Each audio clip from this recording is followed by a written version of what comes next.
Imos, Cavite. Anong oras na ba? 10:30 na yata. After dito, mag-lunch lang muna kami. Then, naalis na. We're going to Makati. Magsistay kami sa isang hotel. And yeah, nakalimutan ko yung pangalan ng hotel. Ang sarap ng saging na sabaw. Gustong-gusto ko yung Gustong-gusto ko yung pagkalambot niya. Sakto lang yung lambot tsaka tigas. Ayoko na masyadong matigas. Ang dilim. Pag-ayos ako ng buhok ko. Nakaligo na ako kanina maaga. Mga 9:30. Sa kabisa din ako. Ayan, matutubrush muna ako ng very, very mabilis. Charot. Alam mo ito yung ginawag kong toothpaste. Grabe, sobrang anghang. Tsaka may ano siya, aftertaste. May aftertaste, pero carry lang. Ano to? Extra white. Russian. Hindi bago ako kasi madalas ako may eyelash extension. Ngayon, siguro mga 1 month mahigit na akong hindi nagpapalagay ng extension sa lashes ko. Kasi pinahinga ko talaga. And siguro baka pagdating ko sa Davao, magpa-schedule ako, magpa-eyelashes ako. Kasi may mga kakilala ko na gusto nila wala akong eyelashes, ganyan lang yung mata ko, mukha akong bata tignan. Tapos parang simple lang yung mata. Pero ako naman, gusto ko din naman ng ganito yung ano ko. Yan, okay din naman yan. Pero may time na nakakamiss na magpa-eyelash para buhay na buhay yung mata ko pag may eyelash extension. Yun. Share ko lang.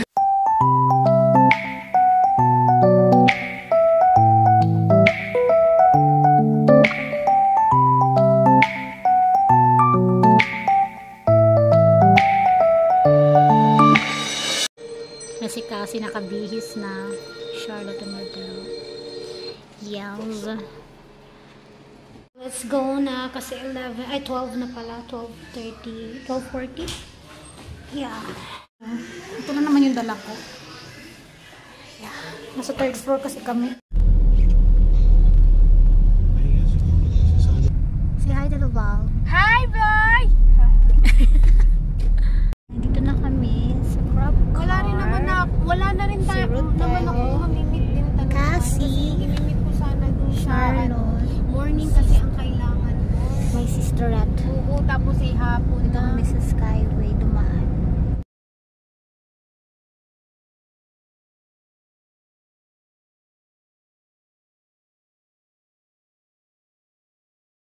Nauna na si Cassie dun sa harap. Doon sila sa dulo.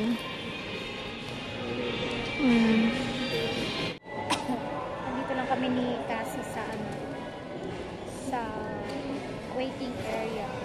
Kasi nasikaso pa ng mom and dad niya yung ano ba ito? Yung check-in namin. Malapit lang to sa dito to sa Makati. Where are you? In Japan. Akala ni Cassie nasa Japan. Na kami sa namin, sa room. Kasi Charlotte and Rodel. Let's go. Nice ng place. Hanggang papanood nyo itong vlog dito.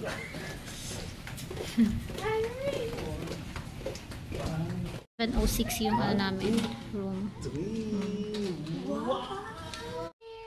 Happy siya. Hindi niya kasi alam kung saan kami pupunta eh. Hindi naman kasi sinabi sa kanya. Hindi na namin sinabi para wala ng gulo. Dito kami sa pool area nila. Nakahiga lang si Cassie. Hindi pa kasi siya pwedeng mag-pool kasi may menstruation. Cassie. Makati Diamond Residences pala ito na hotel. Si Charlotte. Yung mga malapit na. Hold on. Ha?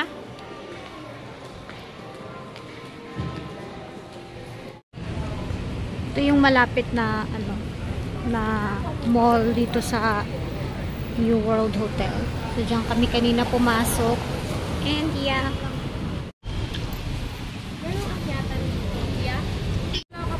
Ako lang kasi ayaw nila ako kita-kita.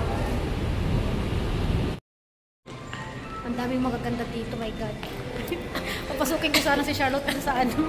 Lumunok ako. Ng ginto. Ang dami dito magaganda. Puro mga mga high-end na mga brand. Dito sa loob ng Greenbelt 3 kami. Dito kami sa food choices. Kami kakain. Tignan mo.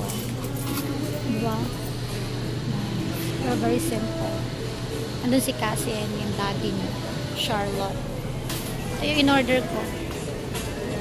Spicy Jim Ramen. Tapos add-on ng ito. Nasa akin na. Hi, vlog! Oh, walang katapusang Jollibee. Bidaan! Ito na yung order ko. Paluto yan. Tapos, yung kimchi 80 pesos. And then yung seaweed 40 pesos. Add-on yan. Diba? Kasi, here. Tapos, ito yung window sa labas. Kita. Diba? The view. Seeing Little Rock safe and surrounded by friends their own age, Tallahassee realized his nest Yeah. was now empty. Tapos dito ako matutulog. Kasi dyan sila mag-family. And then, the mirror. Mirror on the wall. This is the prettiest of them all. Charot. Nandyan si Cassie sa loob. Nagbabath. Kami sa SM. Bumaba kami kanina dyan, no? Bumili lang kami ng tubig para dali namin sa hotel. Tapos, nabudol kami sa Watson's. Wow. Okay na po. Okay na po. We got you. Ay. Ano mo naikot yung gelato nila. And ice. Wow. Nice. Ito ang size nito piccolo. Ang dami naman ko dito mga sweets. Oh. Paper mooncake boutique. Ito gusto ko kasi maasim. Wow. Animo. May pusa. Pasok na tayo doon. Balik na tayo sa hotel. Bakit din belt 5 to?